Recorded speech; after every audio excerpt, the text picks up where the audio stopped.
Bem-vindos ao canal Leis do Universo, ponto de partida a conhecimentos, para elevar suas consciências, despertando-os para uma nova visão de mundo, levando-os a ter uma vida mais próspera, abundante e com sucesso em todas as áreas. No vídeo de hoje, vamos falar sobre o que vem a ser a mente? O que é a consciência? Seria a alma de um ser humano? Seria o fôlego de vida? Ou a sua fonte vital?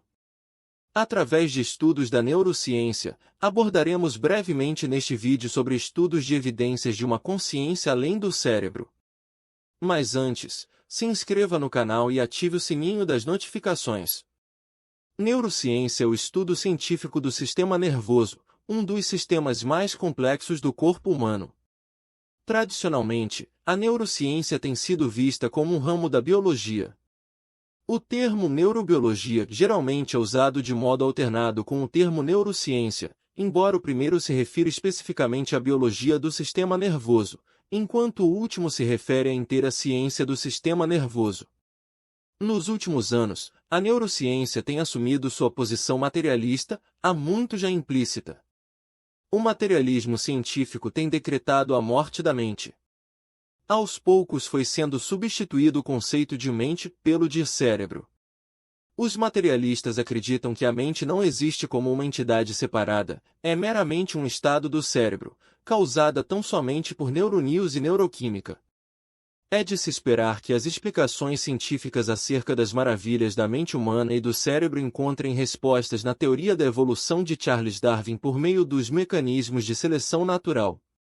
Porém, não é bem o caso. Para Darwin, a mente foi um enorme problema por resolver. A única coisa que ele disse sobre isso invalida todas as suas hipóteses sobre a teoria evolutiva, que foi o produto, convicção, de sua mente. Em 1881, após refletir sobre o assunto, ele escreveu a William Graham: "Comigo a terrível dúvida sempre surge se as convicções da mente humana, as quais foram desenvolvidas a partir da mente de animais inferiores, são de algum valor ou de todo confiáveis. Qualquer um confiaria nas convicções da mente de um macaco, se houvesse alguma convicção em tal mente." Ainda assim, recentemente o biólogo neodarwinista Richard Dawkins afirmou: "É tremendamente difícil definir o que é consciência. Não existe consenso sobre isso. Mas, obviamente, a consciência evoluiu como uma propriedade emergente dos cérebros. Nós, seres humanos, temos consciência. Portanto, é certo que, em algum momento, nossos ancestrais obrigatoriamente desenvolveram consciência." O filósofo da mente John Searle já havia feito a seguinte alegação: "Sabemos que a consciência é causada por processos neurobiológicos bem específicos. Nós não sabemos os detalhes de como o cérebro faz isso, mas sabemos, por exemplo, que se você interferir com os processos de determinadas maneiras, anestesia geral, ou um golpe na cabeça, por exemplo, o paciente fica inconsciente." Por sua vez, o neuropsicólogo Barry Bernstein disse em uma entrevista que, assim como os rins produzem urina, o cérebro produz a consciência. No entanto, novas evidências têm contestado esse conceito clássico. Um novo campo de pesquisa tem surgido, a neurociência não materialista. Pesquisadores que a defendem dizem que a mente existe e usa o cérebro, mas não é a mesma coisa que o cérebro. Esse campo de pesquisa tem contribuído para a compreensão de uma mente material e separada do corpo, mas que ao mesmo tempo é capaz de controlá-lo por meio da dinâmica eletroquímica do cérebro, e usar as informações coletadas pelos sistemas sensoriais disponíveis. Mas em que os neurocientistas não materialistas se baseiam para fazer suas afirmações? Os argumentos seguem duas linhas de evidência. A primeira vem do fato de que certas manifestações de estados mentais, não físicos, podem influenciar os estados do cérebro, e a segunda está relacionada à ausência de uma explicação materialista contemporânea satisfatória para a chamada experiência consciente. Beauregard e Oleary, proponentes do design inteligente, afirmam que estados e conteúdos mentais comprovadamente afetam estados cerebrais. De fato, em 2006, outro estudo já havia verificado que experiências subjetivas mudam a química do cérebro. Os autores desse estudo demonstraram que nossa experiência subjetiva de interagir com o rosto de outras pessoas afeta uma região do córtex relacionada à percepção facial no cérebro do receptor. Isso quer dizer que as mentes não poderiam estar totalmente instanciadas, criadas, no cérebro, nem nas relações deste com o ambiente nem em nenhum lugar de nosso mundo físico. Mas o que vem a ser a mente? O que é a consciência? Seria a alma de um ser humano? Seria o fôlego de vida? Ou a sua fonte vital? Para os autores, as chamadas experiências religiosas, espirituais e místicas, podem realmente acontecer. Em 2006, impulsionados por sua curiosidade sobre o que está acontecendo com o cérebro durante as Beauregard e Paquette estudaram as experiências espirituais de freiras carmelitas. Para tanto, eles se utilizaram de estudo de imagem por ressonância magnética funcional, fMRI, com o objetivo de identificar os correlatos neurais durante as Os pesquisadores descobriram uma coleção de áreas do cérebro que estavam mais ativadas durante as experiências, chegando à conclusão de que é mais provável que as freiras estivessem enfrentando diretamente realidades fora de si mesmas, além do cérebro material. Mas, além dessas, existem outras evidências de que a consciência e o self, autoconsciência, não são meramente um processo físico do cérebro. Um estudo realizado pelo neurocirurgião Wilder Penfield estimulou eletricamente o cérebro de pacientes com epilepsia e descobriu que podia levá-los a mover o braço ou a perna, virar a cabeça ou os olhos, falar ou engolir. Invariavelmente, o paciente iria responder, dizendo, "Eu não fiz isso." "Você fez." O Dr. Penfield acrescenta, o paciente pensa em si mesmo como tendo uma existência separada de seu corpo, e não importa o quanto se estimule o córtex cerebral, não há nenhum lugar onde a estimulação elétrica fará com que um paciente acredite ou decida algo, ponto. Isso porque essas funções são originárias do self, não do cérebro.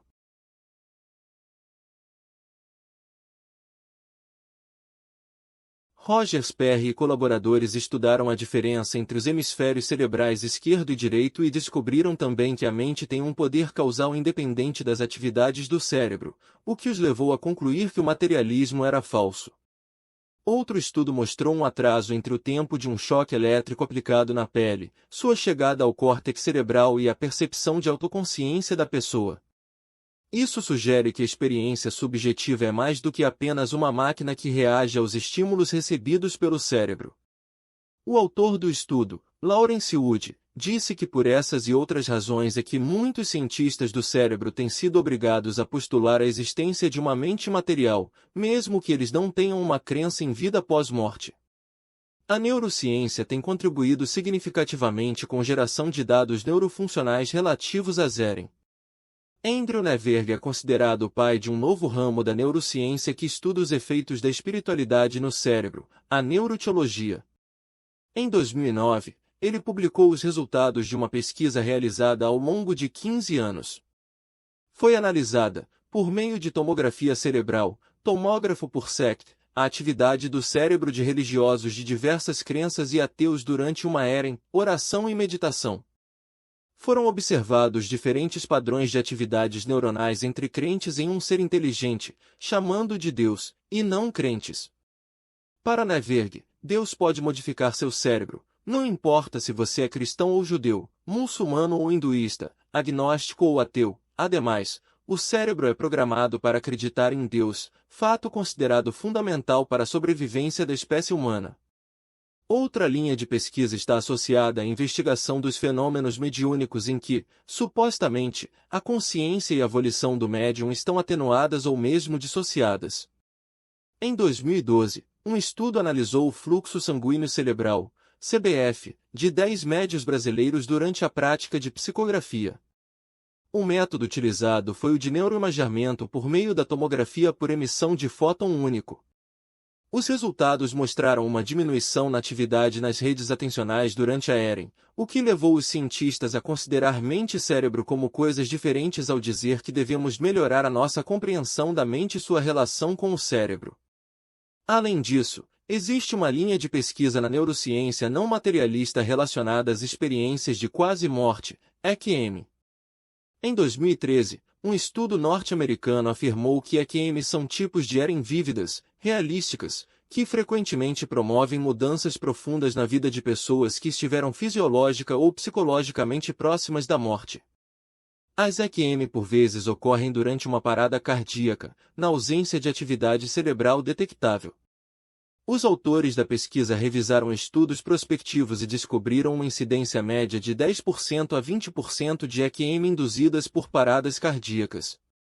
Para os cientistas, pessoas que passaram por EQM são mais propensas a mudanças de vida positivas que podem durar muitos anos após a experiência do que aquelas que não a tiveram. Eles concluem que as teorias materialistas da mente não são capazes de explicar como pessoas que tiveram EQM podem vivenciar enquanto seu coração está parado e sua atividade cerebral aparentemente ausente, pensamentos vívidos e complexos e adquirir informações verídicas a respeito de objetos ou eventos distantes de seus corpos. Segundo essa linha de pesquisa, as EQM em paradas cardíacas sugerem que a mente não é gerada pelo cérebro e não está confinada a ele ou ao corpo. Por outro lado, a neurociência não materialista pode fornecer outra explicação para essas EQM, tais como ser resultado da diminuição do fluxo sanguíneo no cérebro, o que provocaria alterações momentâneas na mente. Conforme o neurocientista norte-americano Kevin Nelson afirmou em uma entrevista, em casos de quase morte, os estados de consciência podem se misturar, provocando reações como paralisia e alucinações. Ao mesmo passo em que o Dr. Nelson provê uma alternativa científica para as EQM, o neurocientista não descarta o papel da fé e da espiritualidade. Ele acrescenta que, mesmo se soubéssemos o que faz cada molécula cerebral durante uma experiência de quase morte, ou qualquer outra experiência, o mistério da espiritualidade continuaria. Nelson revela como nosso cérebro cria essas visões e diz que, apesar de tudo, ainda espera que exista vida após a morte.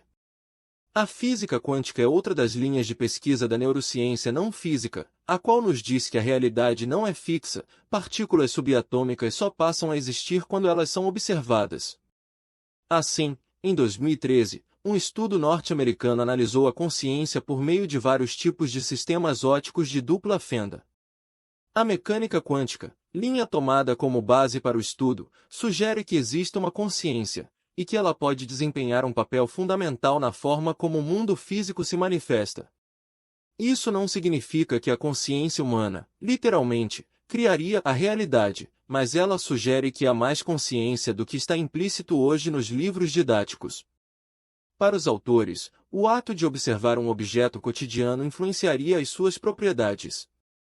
Devido ao fato de o objeto quântico ser extremamente reativo ao ato de observação, essa sensibilidade será constatada sempre que um objeto quântico for medido, afirmam os autores. O ato de medir a sensibilidade de um objeto faz com que o comportamento das ondas quânticas mude o comportamento das partículas. Os autores salientam que foram realizados 3 experimentos, 2 em que as pessoas tentaram influenciar objetos mentalmente em seu laboratório, e um envolvendo um teste semelhante realizado online. Todos os 3 experimentos mostraram resultados positivos consistentes com a proposta de von Neumann, pai da física quântica, e com pesquisas anteriores. Em 2014, um estudo realizado por um neurocientista pro-design inteligente explicou que o materialismo científico ainda é influente em certas esferas acadêmicas. O autor examinou várias linhas de evidência empírica mostrando que o materialismo é incompleto e obsoleto. As evidências levantadas indicam que os humanos não podem ser reduzidos a impotentes máquinas biofísicas, uma vez que a psique influencia fortemente a atividade do cérebro e do corpo, e pode operar telossomaticamente. Com base nessas evidências, o autor elaborou e propôs a teoria da psielementarite, ainda sem tradução.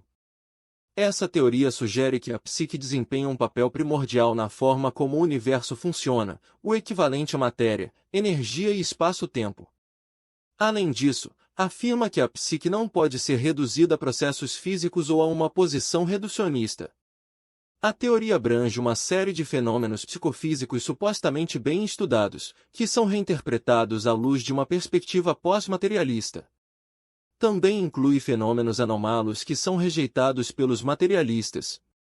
Foi confrontando essa constante rejeição que, Em 2014, 8 cientistas internacionais de diversas áreas, incluindo o cientista psiquiátrico brasileiro Alexander Moreira Almeida, publicaram um Manifesto pela Ciência Pós-Materialista, aberto para assinaturas. Trata-se de um convite direto para que a ciência não se deixe enterrar pelo dogmatismo que se formou em torno do paradigma convencionalmente chamado de materialismo científico. O manifesto reconhece os tremendos avanços da ciência materialista, mas admite que a dominância dessa filosofia nos meios acadêmicos e universitários chegou a ponto de ser prejudicial, em especial ao estudo da consciência e da espiritualidade. De fato, é incrível o poder que o materialismo científico tem nas academias e o seu discurso reduzido à matéria. Mas se realmente apenas a matéria existisse, então seríamos capazes de pegar toda a matéria do corpo humano e, a partir dela, criar vida. Como Geisler e Turek afirmam, certamente existe na vida alguma coisa além do material. Que materialista pode explicar por que um corpo está vivo e o outro está morto? Ambos contêm os mesmos elementos químicos. Por que um corpo está vivo no minuto e morre no minuto seguinte? Que combinação de materiais pode ser responsável pela consciência? Como o filósofo Geoffrey Madel disse, o surgimento da consciência, então, é um mistério ao qual o materialismo falha em fornecer uma resposta. Assim, as evidências indicam que a mente é o agente mais eficaz de mudança para o cérebro. É certo que existem várias linhas de pesquisa, e estudos produzidos a partir delas, acerca da ciência do cérebro imaterial na literatura disponível. Entretanto, neste artigo, procuramos apresentar apenas algumas dessas linhas. Todavia, vale ressaltar que, embora a neurociência não materialista ainda não consiga responder a todas as perguntas relacionadas ao efeito placebo ou aos problemas psicológicos incapacitantes graves, tais como as fobias e o transtorno obsessivo-compulsivo, ela libera o cientista para estudar a questão, abrindo portas para novas investigações sobre como a mente funciona e para o futuro da pesquisa em neurociência. Você que chegou até aqui, e deseja continuar nessa jornada de conhecimentos e estudos, acesse o link para um e-book gratuito, ou curso, no primeiro comentário fixado. Sempre estimulamos o ato de buscar a evolução e o despertar conscientes. Acreditamos fielmente que o melhor caminho é a busca por conhecimentos que todo ser humano deveria aprender desde criança, verdades antes nunca contadas e que, se entendidas e aplicadas, o levarão a unir suas mentes às ações para terem uma vida abundante e próspera. Por conta disto, deixamos no primeiro comentário fixado um e-book ou curso totalmente gratuito sobre assuntos relacionados ao conteúdo do canal, que tem mudado a vida de milhares de pessoas nos últimos anos, uma ótima oportunidade para quem deseja expandir sua consciência, despertando, evoluindo, melhorando em todos os sentidos e atraindo prosperidade, abundância em suas vidas, saindo do caminhar das massas e alcançando uma vida plena e abundante. Clique no link do primeiro comentário e garanta já o seu. Não se esqueça de curtir, divulgar, se inscrever no canal e ativar o sininho das notificações. Desta forma estará contribuindo para que o canal cresça e leve a mensagem e os ensinamentos ao maior número de pessoas possíveis, melhorando suas vidas e consequentemente a sua também, pois tudo o que ensinamos e divulgamos volta multiplicado a nossas vidas. Gratidão. Vamos ficando por aqui, um forte abraço, fiquem com Deus e até o próximo vídeo.